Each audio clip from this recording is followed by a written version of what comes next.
Denver's mayor is facing questions about his credibility and leadership at a key moment, right as he tries to convince voters to pass his nearly $1 billion Vibrant Denver bond program.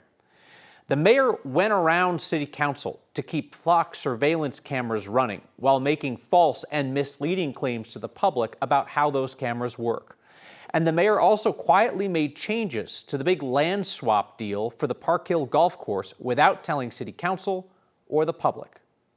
Our Spencer Soisher has that. It's one of Denver Mayor Mike Johnston's grand ideas, trading land out by the airport to a developer in exchange for the old Park Hill Golf Course, and then to turn the golf course into a park. The trade, 145 acres of airport land for the new park. At least, that's what everyone thought. Radio silent. We were not updated about it. The land being traded away is in Councilmember Stacy Gilmore's district, but she says she and the council had no idea the trade terms had changed. It was a plot of land that was significantly depreciated in value because of a fiber line that we found underneath it. John Ewing with the mayor's office says that fiber line shifted the balance of the exact value for value trade. It wasn't what we agreed upon. And they had to chip in another 20 acres of land.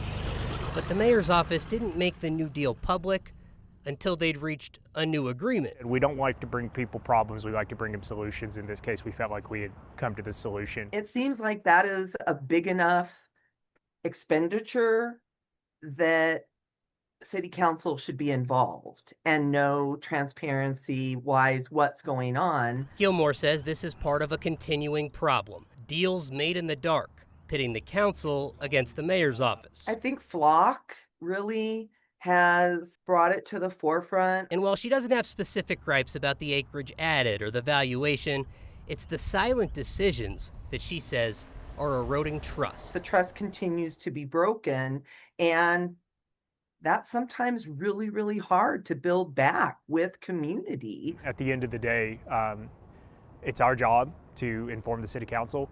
We will do so. We did so in this process. And it's also our job to say, hey, we can always do a better job of this, and we will. Because this land is part of the airport's land plan, the FAA needs to review the deal. In a letter sent to the city last week, the FAA said it needed more time to look at the agreement, quote, because of the numerous abnormalities in the process. There's also a couple of paperwork issues also in question. I checked with the FAA today. A spokesperson told me because of the government shutdown, they didn't have the capacity to answer my questions about what exactly they're looking for here.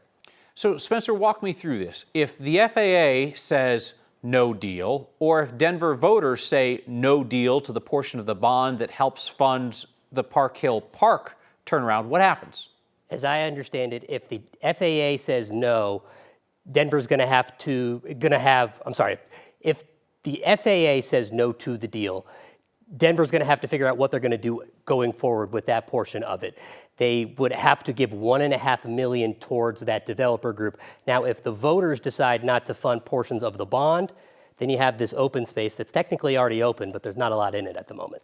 I don't know that crossing fingers is a strategy, but if I was at City Hall, I would have my fingers firmly crossed at this point. Spencer Soisher, thank you.